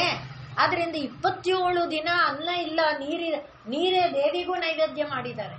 ಆದರೆ ಮರುದಿನ ಯಾರೋ ಬಂದು, ಅಂದ್ರೆ ಅವರು ತುಂಬಾ ಪಂಡಿತರಿದ್ರು, ಅವ್ರನ್ನ ಕರೆದು ನಮ್ಮ ಊರಿನಲ್ಲಿ ಒಂದು ಪ್ರವಚನ ಕಾರ್ಯಕ್ರಮ 10 ದಿನಗಳ ಕಾಲ ಪ್ರವಚನ ಕಾರ್ಯಕ್ರಮ ನಡೆಸಬೇಕು, ತಾಯಿ ಮೇಲೆ ತಾವು ಪ್ರವಚನ ಮಾಡಬೇಕು, ಲಲಿತೆ ಮೇಲೆ ಅಂತ ಕರೆದಿದ್ದಾರೆ. ಇವರು ಹೋಗಿದ್ದಾರೆ. 27 ದಿನ ಊಟ ಇಲ್ಲ. ಯಾವ ಶಕ್ತಿ ಇರ್ಬೋದು ಅಮ್ಮನದೇ. ಈಗ ವಜ್ರೇಶ್ವರಿ, ಯಾವ ತಾಯಿ ವಜ್ರ ಶಕ್ತಿ ಕೊಟ್ಟಿದ್ದಾಳೆ ನೋಡಿ, ಅವಳದೇ ಶಕ್ತಿ. ಹೋಗಿ ಪ್ರವಚನ ಆರಂಭ ಮಾಡಿದ್ದಾರೆ. 6 ತಿಂಗಳಿಗಿಂತ ಹೆಚ್ಚು ಊಟಕ್ಕೆ ಬೇಕಾಗುವ ಸಮಸ್ತ, ಬರೀ ಅಕ್ಕಿ ಬೇಳೆ ಅಲ್ಲ, ಏನೇನು ಬೇಕೋ ಎಲ್ಲ ಅವರ ಮನೆಗೆ ಬಂದು ಬಿದ್ದಿದೆ. ಅವರ ಕಿವಿಯಲ್ಲಿ ಕೇಳಿದ ಶಬ್ದ ಏನು? 7 ಜನ್ಮಗಳ ಪಾಪರಾಶಿಯ ದಟ್ಟ ದಾರಿದ್ರ್ಯ ನಿನಗಿದೆ. ಅದೇ ಅಮ್ಮ ನೋಡಿ, ಈಗ ಅದಕ್ಕೋಸ್ಕರ ಹೇಳ್ತಿದ್ದೇನೆ, ಆ ದಟ್ಟ ದಾರಿದ್ರ್ಯವನ್ನ ತಾಯಿ ನಿವಾರಣೆ ಮಾಡಿಬಿಟ್ಲ. ಆ ದಟ್ಟ ದಾರಿದ್ರ್ಯ ನಿನಗಿದೆ ಅನ್ನುವುದನ್ನ ವಾಮದೇವಿ ಏನು ಮಾಡಿದ್ಲು? ಹೋಗಿಸಿ ಸುಖವನ್ನ ಕೊಟ್ಲು. ಅಂದ್ರೆ ಆ ತಾಯಿಗೆ ಮಾತ್ರ ಆ ಚೈತನ್ಯ ಇದೆ. ಯಾವ 7 ಜನ್ಮಗಳ ಕರ್ಮಫಲವನ್ನ ನಿವಾರಣೆ ಮಾಡಬಲ್ಲ ಚೈತನ್ಯ. ಅದಕ್ಕೋಸ್ಕರ ಇದನ್ನ ಹೇಳಿದೆ. ಅಂದ್ರೆ ಒಂದು ದೃಷ್ಟಾಂತ ಇದ್ರೆ ತಾನೇ ನಮಗದರಲ್ಲಿ ವಿಶ್ವಾಸ ಬರುತ್ತೆ. ಆದ್ರಿಂದ ನಮ್ಮ ಜನ್ಮಗಳು ಎಷ್ಟಿದೆಯೋ ನಮಗೆ ಗೊತ್ತಿಲ್ಲ. ಆ ಜನ್ಮಗಳ ಕರ್ಮ ಫಲವನ್ನ ನಿವಾರಣೆ ಮಾಡಿಕೊಳ್ಳೋದಕ್ಕೆ ವಾಮದೇವ್ಯೈ ನಮಃ ಎಂಬುದಾಗಿ ನಾವು ಪ್ರಾರ್ಥನೆ ಮಾಡಿದರೆ ಆ ನಾಮಕ್ಕೆ ಆ ಶಕ್ತಿ ಇದೆ ಅನ್ನುವುದಕ್ಕಾಗಿ ಅವರೇನು ಬರೀ ವಾಮದೇವ್ಯೈ ನಮಃ ಅಂತ ಹೇಳಿಲ್ಲ, ಬರೀ ಲಲಿತೆಯನ್ನ ಆಶ್ರಯಿಸಿಕೊಂಡು ಮಾಡಿದ್ದಾರೆ. ಆದ್ರಿಂದ ನಾವು ಇವಾಗ ಆರಂಭ ಮಾಡಿಕೊಂಡಿರೋದು ರಾಜರಾಜಾರ್ಚಿತ ಇಂದ 110ನೇ ಶ್ಲೋಕದವರೆಗೆ. ಯಾಕೆ ಅಂತ ಹೇಳಿದ್ರೆ, ನಮ್ಮೆಲ್ಲ ರಾಶಿಗಳು, ಪಾಪಗಳು, ಕಲ್ಮಶಗಳು ತೊಳೆದು ಹೋಗ್ಲಿ, ಪುಣ್ಯನೂ ತಾಯಿ ಪಾದ ಸೇರ್ಕೊಳ್ಳಿ. ತಾಯಿಯ ಕೃಪಾ ಕಟಾಕ್ಷದ ವಜ್ರ ಕವಚ ಮಾತ್ರ ನಮ್ಮೆಲ್ಲರ ಶ್ರೀರಕ್ಷವಾಗಿರಲಿ ಅನ್ನೋ ಕಾರಣಕ್ಕೆ ಇದನ್ನ ನಾವು ನಿತ್ಯ ಪಾರಾಯಣ ಅಂತ ಸಂಕಲ್ಪ ಮಾಡಿಕೊಂಡಿದ್ದೇವೆ. ಹಾಗಾಗಿ ತಾಯಿ ವಾಮದೇವಿಯಾಗಿ ಸರ್ವರಕ್ಷಕಳಾಗಿದ್ದಾಳೆ. ಜನ್ಮಗಳ ಕರ್ಮ ಫಲಗಳನ್ನು ಅವಳು ನಿವಾರಣೆ ಮಾಡುವವಳಾಗಿದ್ದಾಳೆ. ಆದ್ದರಿಂದಲೇ ಈ ಸರ್ವ ಜಗತ್ತನ್ನು ನಿರ್ಮಾಣ ಮಾಡುವುದು ಯಾವುದರ ಬಲದಿಂದ? ಕರ್ಮದ ಬಲದಿಂದ, ಕರ್ಮದ ಫಲದಿಂದ. ಆದ್ರಿಂದ ತಾಯಿ ವಾಮ ಅಂದಾಗ ಕರ್ಮ ಫಲಗಳನ್ನು ಕೊಡುವ ದೇವಿಯಾಗಿದ್ದುಕೊಂಡು, ವಿಶ್ವಾಂಡ ಬ್ರಹ್ಮಾಂಡಗಳ ನಿರ್ಮಾಣದಲ್ಲಿ ಸಹಾಯಕಳಾಗಿದ್ದುಕೊಂಡು, ಆ ದೇವಿ ಕರ್ಮಗಳಿದ್ದರೆ ಅಮ್ಮ ನಿನ್ನ ಹೊರತು ನನಗೆ ಗೊತ್ತಿಲ್ಲ ಅಂತ ಆಶ್ರಯಿಸಬೇಕು. ಪ್ರಧಾನವಾಗಿ ನೀನ್ ನನಗೆ ಅದು ಕೊಡು, ನೀನ್ ನನ್ಗೆ ಇದು ಕೊಡು, ಹಾಗೆ ನೀನ್ ಕೊಡದೇ ಇದ್ರೇನು ನಾ ಅವ್ರನ್ನ ಕೇಳ್ತೀನಿ ಇವ್ರನ್ನ ಹಾಗಲ್ಲದೆ, ಈಗ ನಾವು ಹೇಳಿದ್ವಲ್ಲ ಉದಾಹರಣೆ, ಏನನ್ನು ಕೇಳಲಿಲ್ಲ, ಅವರು ಸುಮ್ಮನೆ ಆಶ್ರಯಿಸಿಕೊಂಡೇ ಇದ್ರು. ಹೇಗೆ ನಿವಾರಣೆಯಾಯಿತು? ಏನು ಕರ್ಕಶವಾದ ಧ್ವನಿ ಕೇಳಿತು, ಅದನ್ನ ಹೇಗೆ ತಾಯಿ ನಿವಾರಣೆ ಮಾಡಿದ್ಲು. ಮರುದಿನಕ್ಕೆ ಅದು ಬಂದು ಮನೆಯ ಬಿತ್ತು ಅಂದ್ರೆ ಎಂಥ ಒಂದು ಫಲ ಇದೆ ನೋಡಿ. ಆದ್ರಿಂದ ವಾಮದೇವ್ಯೈ ನಮಃ ಎನ್ನುವುದು ಸರ್ವ ಕುಕರ್ಮಗಳನ್ನ, ಜನ್ಮಗಳ ಕರ್ಮಗಳನ್ನ, ಕರ್ಮಗಳ ಫಲದಿಂದ ದೊರಕುವ ಅನಾರೋಗ್ಯ ಜನ್ಮಗಳು ಏನೇನಿದೆ ಆ ಎಲ್ಲವನ್ನ ನಿವಾರಣೆ ಮಾಡಬಲ್ಲ ಸಾಮರ್ಥ್ಯ ಉಳ್ಳದ್ದು ಯಾವುದು? ವಾಮದೇವ್ಯೈ ನಮಃ ಎನ್ನುವಂಥ ನಾಮ. ಆದ್ರಿಂದ ವಾಮದೇವ್ಯೈ ನಮಃ. ಇನ್ನು ವಯೋವಸ್ಥಾ ವಿವರ್ಜಿತ, ಇವಳು ಯಾರು? ವಜ್ರೇಶ್ವರಿ ವಿಶುದ್ಧಿ ಚಕ್ರದಲ್ಲಿರುವವಳಾದ್ರೆ ವಾಮದೇವಿ ಅನಾಹತ ಚಕ್ರದಲ್ಲಿರುವವಳು. ಈಗ ಯಾರನ್ನ ನಾವು ವಯೋವಸ್ಥಾ ವಿವರ್ಜಿತ ಅಂತ ಹೇಳ್ತಾ ಇದ್ದೇವೆ, ಅವಳು ಮಣಿಪುರ ಚಕ್ರದಲ್ಲಿ ಇರುವಂಥ ದೇವಿ. ವಯೋ ಅಂದ್ರೆ ನಮ್ಮೊಳಗೆ ಎಲ್ಲರೂ ಇದ್ದಾರೆ, ಪರಿಭಾವಿಸಿಕೊಳ್ಳಬೇಕಾದ್ದು ನಮ್ಮದಷ್ಟೇ. ಈಗ ನಾವು ಆರಾಧನೆ ಮಾಡಕ್ ಹೊರಟಿರೋದು ಎಲ್ಲಿ? ವಿಶುದ್ಧಿ ಚಕ್ರ ನಿಲಯ ಇಂದ ಆರಾಧನೆ ಮಾಡ್ತೇವಲ್ಲ ಮುಂದೆ, ಅದೆಲ್ಲ ಈ ಎಲ್ಲ ದೇವತೆಗಳಿಗೆ ಸಂಬಂಧಪಟ್ಟದ್ದೇ. ಆದ್ರಿಂದ ಈಗ ಇವಳು ವಯೋವಸ್ಥಾ ವಿವರ್ಜಿತ. ಇಲ್ಲಿ ವಯಃ ಅನ್ನುವುದು ಒಂದು ಶಬ್ದ, ಅವಸ್ಥಾ ಅನ್ನುವುದು ಎರಡನೇ ಶಬ್ದ, ವಿವರ್ಜಿತ 3 ಶಬ್ದ ಇದೆ. ವಯೋವಸ್ಥಾ ಅಂತ ಇದೆ, ವಯೋ ಆದ್ಮೇಲೆ ಒಂದು ಎಸ್ ಬರ್ದಿರೋದು ಇದೆಯಾ, ಕಾಣ್ತಿದ್ಯಾ? ಅದು ಆ ಅನ್ನುವುದನ್ನ ಹೇಳುತ್ತೆ. ವಯಃ ಅಂದ್ರೆ ಆ ವಿಸರ್ಗ ಊ ಆಗಿ ವಯೋ ಆಗಿದೆ. ಆಮೇಲೆ ಆ ಎಸ್ ಏನ್ ಹೇಳುತ್ತೆ, ಆ ಅನ್ನೋದನ್ನ ಹೇಳುತ್ತೆ. ವಯೋ ಅವಸ್ಥಾ. ಅವಸ್ಥಾ ಅಂದ್ರೆ ಏನು? ನಮ್ಮ ಶರೀರಕ್ಕೆ ಇರುವುದು ಅವಸ್ಥೆ, ಅದು ಕಾಲಕ್ಕೆ ಸಂಬಂಧಪಟ್ಟಿದ್ದು ಅಲ್ವಾ. ಈಗ ಹುಟ್ಟಿದ ತಕ್ಷಣದನ್ನ ಏನಂತೇವೆ? ಶಿಶು ಅಂತೇವೆ ಅಲ್ವಾ, ಶೈಶವ. ಹಾಗೆ ಸ್ವಲ್ಪ ಬೆಳೀತಾ ಇರುವಾಗ ಕೌಮಾರ, ಪೌಗಂಡ, ಹೀಗೆ ಅನೇಕ ಅವಸ್ಥೆಗಳನ್ನ ಯಾವುದು ಹೊಂದುತ್ತಾ ಬರುತ್ತೆ? ಶರೀರ ಹೊಂದುತ್ತಾ ಬರುತ್ತೆ. ಶರೀರದ ಒಳಗಿರುವುದಕ್ಕೇನಿಲ್ಲ. ಹಾಗೆ ಈ ಶರೀರ ಏನಾಗುತ್ತೆ? ಕಾಲದ ಪರಿಣಾಮದಿಂದ ಅವಸ್ಥೆಗಳನ್ನ ಹೊಂದುತ್ತಾ ಬರುತ್ತೆ. ಹಾಗೆ ಯೌವನ, ವಾರ್ಧಕ್ಯ, ಜರ ಇದೆಲ್ಲ ಬರುತ್ತಲ್ವಾ, ಇದೆಲ್ಲ ಅವಸ್ಥೆಗಳು.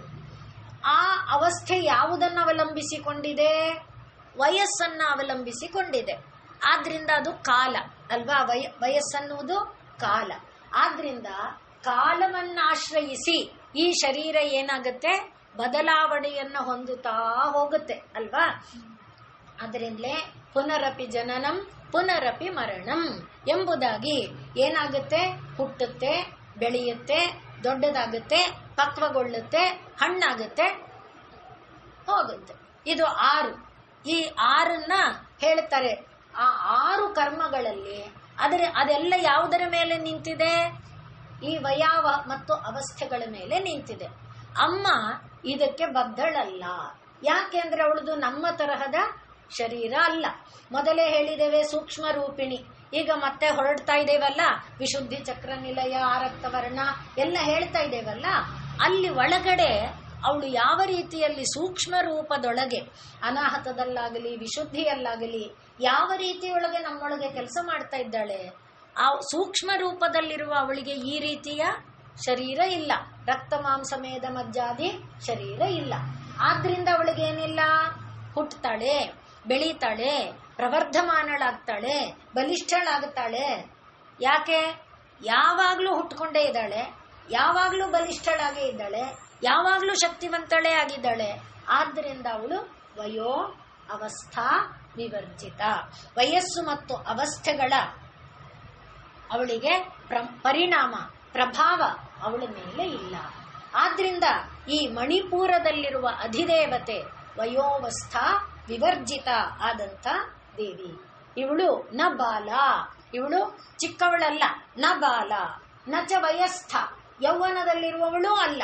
ಮತ್ತೆಂಥವಳಪ್ಪ ಅಂದ್ರೆ ನ ವೃದ್ಧ, ಮುದುಕಿನೂ ಅಲ್ಲ. ಆದ್ರಿಂದ ವಯೋವಸ್ಥಾ ವಿವರ್ಜಿತ. ಹಾಗೆ ಇದನ್ನೇ ನಾವು ಗೀತೆಯಲ್ಲಿ ಅವ್ಯಕ್ತೋಯಮ ಚಿಂತ್ಯೋಯಮ ಅವಿಕಾರ್ಯೋಯಮುಚ್ಯತೆ ಅಂತ ಗೀತಾಚಾರ್ಯ ಏನು ಹೇಳಿದ್ದಾನೆ. ಹಾಗೆ ಕಾಣ್ತಾ ಇದೆಯ ಒಳಗಡೆ? ಇಲ್ಲ, ಕಾಣಲ್ಲ. ಆದರೆ ಅಚಿಂತ್ಯ, ಚಿಂತನೆಗೆ ಸಿಲುಕುತ್ತಾ ಇಲ್ಲ. ಆದ್ರೆ ಯಾವ ಅವಿಕಾರಿ ಅಂದ್ರೆ ಈ ಅವಸ್ಥೆಗಳ ಒಂದು ಪರಿಣಾಮಕ್ಕೆ ಒಳಗಾಗಲ್ಲ ಅಂಥ ದೇವಿ ಯಾರೋ ಅವಳು ವಯೋವಸ್ಥಾ ವಿವರ್ಜಿತ. ವಯಸ್ಸು ಮತ್ತು ಅವಸ್ಥೆಗಳನ್ನ ಆಕೆ ಹೊಂದಿಲ್ಲ, ವಯೋವಸ್ಥೆಗಳನ್ನ ಮೀರಿದವಳು. ಅಂಥ ದೇವಿ ತಾನೇ ಸಿದ್ಧೇಶ್ವರಿ. ಅವಳು ಸಿದ್ಧಿಗಳಿಗೆ ಈಶ್ವರಿ. ಮೊದಲನೆಯದಾಗಿ ಸಿದ್ಧ ಈಶ್ವರಿ ಅಂತ ಇಟ್ಕೊಂಡ್ರೆ, ಸಿದ್ಧ ಅಂದ್ರೆ ಸಿದ್ಧವಾದ ವಸ್ತುಗಳು. ಈಗ ನೋಡಿ, ನಾವು ದೀಪ ಹಚ್ಚಬೇಕು ಅಂದ್ರೆ ಮೊದಲಿಗೆ ದೀಪವನ್ನ ಬೆಳಕೊಂಡು ಬರ್ತೇವೆ, ದೀಪಕ್ಕೆ ಬತ್ತಿ ಹಾಕ್ತೇವೆ, ಬತ್ತಿಗೆ ಎಣ್ಣೆ ತುಪ್ಪ ಏನೋ ಹಾಕ್ತೇವೆ, ಕಡ್ಡಿ ಗೀರ್ತೇವೆ, ಹಚ್ಚುತ್ತೇವೆ. ಇದು ಒಂದು ಕ್ರಿಯೆ.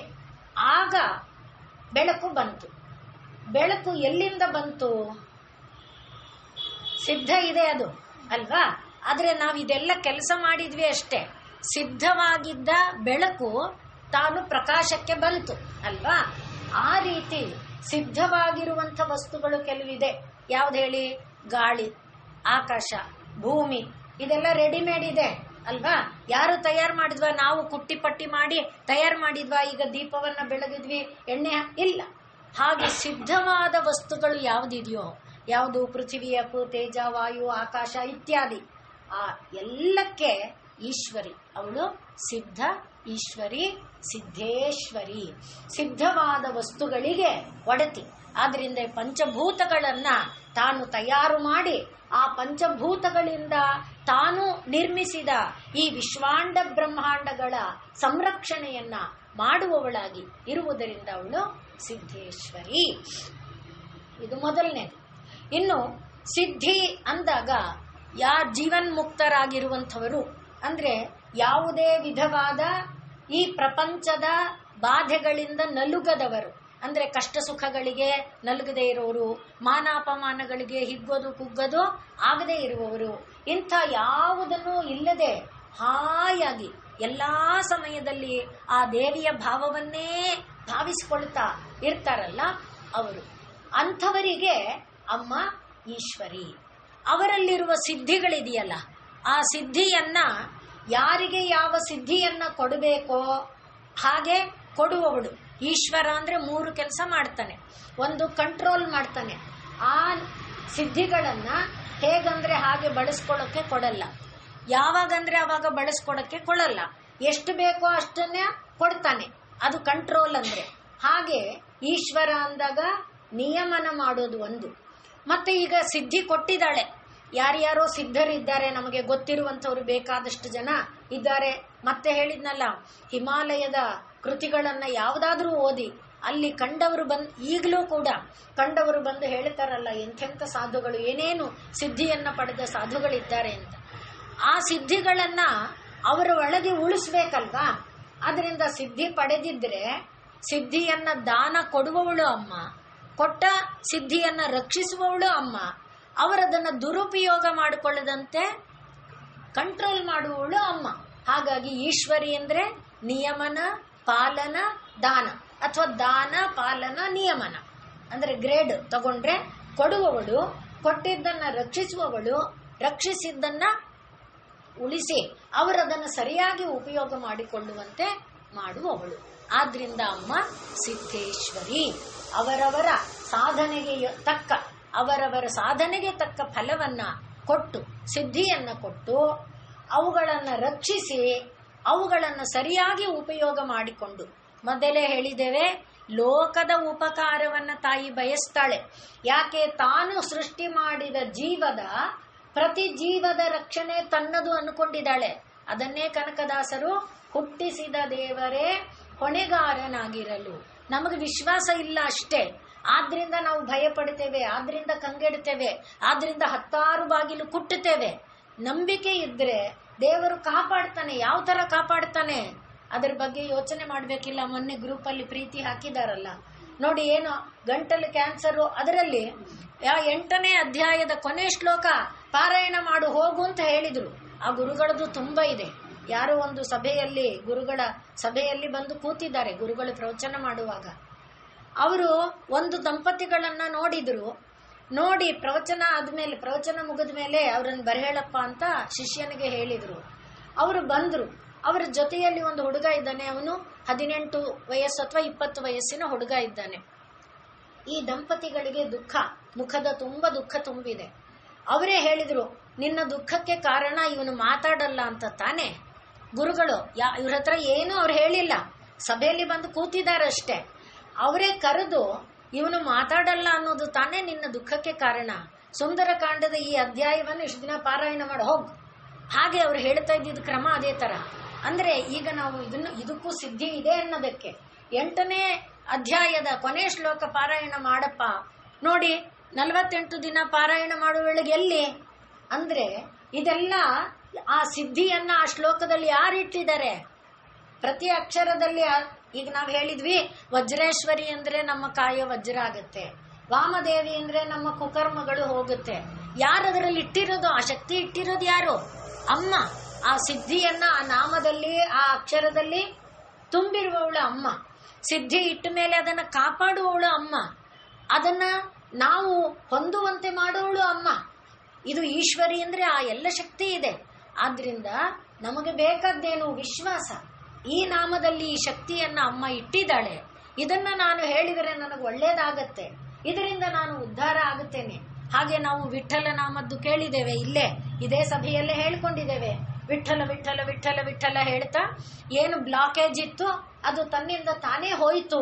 ಆ ಬ್ಲಾಕೇಜ್ ಇದೆ, ಅದರಿಂದ ಆಪರೇಷನ್ ಆಗ್ಬೇಕು, ಆ ಥರ ಆಗ್ಬೇಕು, ಈ ಥರ ಆಗ್ಬೇಕು. ಅವ್ರಿಗಾಯ್ತು, ನಮ್ಗೆ ಯಾಕೆ ಆಗ್ಲಿಲ್ಲ ಅಂದ್ರೆ ನಾವು ಪಾರಾಯಣ ಮಾಡಿದೇವ ಅನ್ನೋದು ಒಂದು, ಶ್ರದ್ಧೆ ಇಟ್ಟಿದ್ದೇವ ಅನ್ನೋದು ಎರಡನೇದು.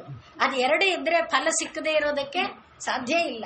ಹಾಗಾಗಿ ಅದು ವಿಶ್ವಾಸದಿಂದ ಮಾಡಿದಾಗ ಖಂಡಿತ ಅದು ಫಲವನ್ನ ಕೊಟ್ಟೇ ಕೊಡುತ್ತೆ. ಯಾಕೆ ಅಂದ್ರೆ ಅಮ್ಮ ಅಲ್ಲಿ ಸಿದ್ಧಿ ಇಟ್ಟಿರೋದು. ಕ್ವಶನ್ ಮಾಡ್ಬೇಕಾದ್ರೆ ಅಮ್ಮನೇ ಕೇಳಬೇಕು, ಆಗ ಅಮ್ಮ ಉತ್ತರ ಕೊಡ್ತಾಳೆ ಅಲ್ವಾ. ನೀನೇನಪ್ಪ ನನ್ನನ್ನೇನಂತ ಕರೆದೆ? ಈಗ ದಾರಿಯಲ್ಲಿ ಹೋಗ್ತಾ ಇರೋರು ನನ್ನನ್ನ ಏ ರಮ ಬೈಲಿ ಅಂದ್ರೆ ನಾನೇನಂತೇನೆ? ಉತ್ತರ ಕೊಡ್ತೇನೇನು? ಇಲ್ಲ. ಆಮೇಲೆ ನಿನ್ನೆ ಕಣೆ ಕರೆದಿದ್ದು ರಮ. ಯಾರು ರಮ? ನಿಂಗೇನು ಅಷ್ಟು ಗೊತ್ತಾಗಲ್ವ? ನಾ ರಮ ಅಲ್ಲ ಅಂತೇವೆ ನಾವು ಸಿಟ್ಟಾದ್ರೆ. ಅಮ್ಮ ಹಾಗೇನು ಮಾಡಲ್ಲ. ಆದ್ರೆ ಯಾವ ಹೆಸರಿಂದ ಏನು ಇಟ್ಕೊಂಡಿದ್ದಾಳೋ ಅಲ್ವೇ, ಆದ್ರಿಂದ ನಾವು ಆ ಭಾವದಲ್ಲಿ ಆ ರೀತಿಯಲ್ಲಿ ಕರೆದ್ರೆ ಓ ಅಂದೇ ಇರ್ತಾಳ. ಆ ನಾಮದಲ್ಲಿ ಆ ಶಕ್ತಿಯನ್ನು ಅವಳು ಇಟ್ಟಿರೋದು ಯಾಕೆ? ಲೋಕ ಕಲ್ಯಾಣಕ್ಕೆ. ಲೋಕ ಕಲ್ಯಾಣಕ್ಕೆ ಕೊಟ್ಟ ಮೇಲೆ ಅವಳೇ ಅದನ್ನ ಹಾಳು ಮಾಡ್ತಾಳೇನು? ಇಲ್ಲ. ಆದ್ರಿಂದ ಅವಳ ಜೀವನದ ತುಡಿತ ಎಲ್ಲ ಅಂದ್ರೆ ಅಮ್ಮನ ಹೃದಯದ ಬಡಿತ ಬಡಿತ ತುಡಿತ ತುಡಿತ ಎಲ್ಲಿದೆ? ನನ್ನ ಕಂದ, ನನ್ನ ಕಂದ, ನನ್ನ ಕಂದ. ಯಾವುದೇ ತಾಯಿ ಆಮೆ ವಿಷಯದಲ್ಲಿ ಹೇಳ್ತಾರೆ, ಸಮುದ್ರದ ಒಳಗಡೆ ಹೊಟ್ಟೋಗಿರುತ್ತಂತೆ ಆಮೆ, ಎಷ್ಟೋ ಮೈಲಿಗಳಾಚೆ. ಆದರೆ ಅದರ ಮನಸ್ಸು ಸಮುದ್ರದ ದಡದಲ್ಲಿ ಮರಳ ದಂಡೆಯಲ್ಲಿ ಮೊಟ್ಟೆ ಮರಿ ಇಟ್ಟಿರುತ್ತಲ್ಲ, ಅದರ ಮೇಲೇ ನಿಗಾ ಇರುತ್ತೆ. ನಮ್ಮ ತಾಯಿಯರಿಗೂ ಅದೇ ತಾನೆ. ಅವರು ಯಾವ ದೇಶಾಂತರದಲ್ಲಿರ್ಲಿ, ಅಡಿಗೆ ಮನೆಯಲ್ಲಿರ್ಲಿ, ಯಾವುದೇ ಕೆಲಸದಲ್ಲಿರ್ಲಿ, ಅಮ್ಮನ ನಿಗಾ ಎಲ್ಲ ಎಲ್ಲಿರುತ್ತೆ? ಕಂದನ ಮೇಲೆ. ಕಂದನಿಗೆ 80 ವಯಸ್ಸಾಗಿರ್ಬೋದು, ಅಮ್ಮನಿಗೆ 100 ವಯಸ್ಸಿರ್ಬೋದು. ಅಮ್ಮನ ಚಿಂತೆ ಎಲ್ಲ ಎಲ್ಲಿರುತ್ತೆ? ಕಂದನ ಮೇಲೆ. ಅವನು 80 ವಯಸ್ಸಾಗಿದೆ, ಅವನಿಗೇನು ಮಕ್ಕಳು ಮೊಮ್ಮಕ್ಕಳಿದಾರೆ ನೋಡ್ಕೋತಾನೆ? ಇಲ್ಲ. ಅಮ್ಮನ ಮನಸ್ಸದು ಅಲ್ವೇ. ಆ ರೀತಿ ಅಮ್ಮನ ಈಗ ಲೌಕಿಕವಾದ ಅಮ್ಮನಿಗೆ ಆದಾದರೆ ಇವಳು ಎಲ್ಲವನ್ನ ಕಾಪಿಡುವ ಅಮ್ಮ, ಸೃಷ್ಟಿ ಮಾಡಿದ ಅಮ್ಮ, ಅವಳ ಗಮನ ಎಷ್ಟಿರುತ್ತೆ? ಸದಾ ತನ್ನ ಮಕ್ಕಳ ಮೇಲೆ. ಆದ್ರಿಂದ ಹುಟ್ಟಿಸಿದ ದೇವರೇ ಹೊಣೆಗಾರನಾಗಿದ್ದಾನೆ. ಅದಕ್ಕೆ ದೃಷ್ಟಾಂತಗಳೇನು?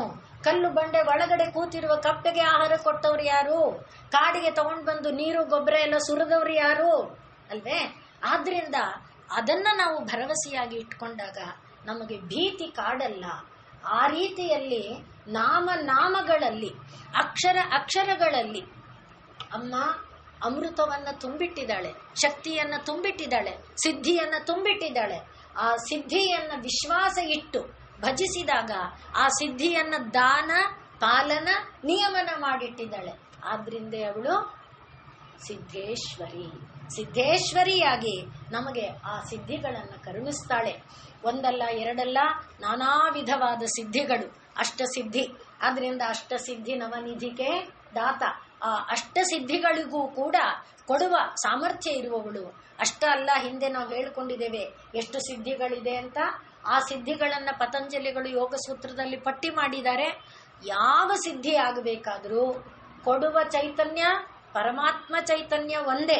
ನಾವಿಲ್ಲಿ ಲಲಿತಾ ಅನ್ನುವಾಗ ದೇವಿಯಾಗಿದ್ದಾಳೆ, ರಾಮನಾದ್ರೆ ರಾಮ ಆಗಿರ್ತಾನೆ, ವಿಷ್ಣು ಆಗಿದ್ರೆ ವಿಷ್ಣು ಆಗಿರ್ತಾನೆ, ಶಿವನಾದ್ರೆ ಶಿವನಾಗಿರ್ತಾನೆ, ಗಣಪತಿ ಆದ್ರೆ ಗಣಪತಿ, ಸುಬ್ರಹ್ಮಣ್ಯ ಆದ್ರೆ ಯಾರೋ ಪರಮಾತ್ಮ ಅನ್ನೋದು ಒಂದೇ. ಅವನು ಇದರ ಒಳಗೆ ಆ ಸಿದ್ಧಿಯನ್ನ ಇಟ್ಟು, ಅವನು ಅಥವಾ ಅವಳು ಆ ಸಿದ್ಧಿಯನ್ನ ಪಾಲಿಸಿ ರಕ್ಷಿಸಿ ಜೀವಿಗಳ ಸಂರಕ್ಷಣೆಯನ್ನ ಮಾಡ್ತಾ ಇರುವ ಸಿದ್ಧ ಈಶ್ವರಿ. ಅವನಾದ್ರೆ ಸಿದ್ಧೇಶ್ವರ ಅಷ್ಟೇ. ಸಿದ್ಧೇಶ್ವರ. ಆದ್ರಿಂದಲೇ ಪರಮಾತ್ಮನ ಕೃಪೆ ಇದ್ದಾಗ ಸಿದ್ಧಿಯನ್ನ ಪಡೆಯೋದು ಕೂಡ ಸುಲಭ, ಕಷ್ಟ ಸಾಧ್ಯ ಆಗೋದಿಲ್ಲ. ಈ ಭಾಗವನ್ನು ನಾವು ನಾಳೆ ದಿವಸ ಮುಂದುವರಿಸಿಕೊಳ್ಳೋಣ. ನಾಳೆ ನಾವು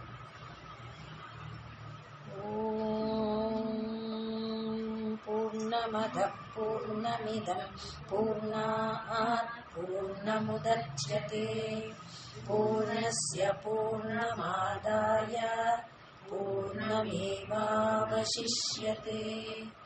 ಓಂ ಶಾಂತಿ ಶಾಂತಿ ಶಾಂತಿ. ಸರ್ವೇ ಭವಂತು ಸುಖಿನಃ, ಸರ್ವೇ ಸರ್ವೇ ಭದ್ರಾಣಿ ಪಶ್ಯಂತು, ಮಾ ಕಶ್ಚಿತ್ ದುಃಖಭಾಗ್ ಭವೇತ್. ಹರಿ ಓಂ.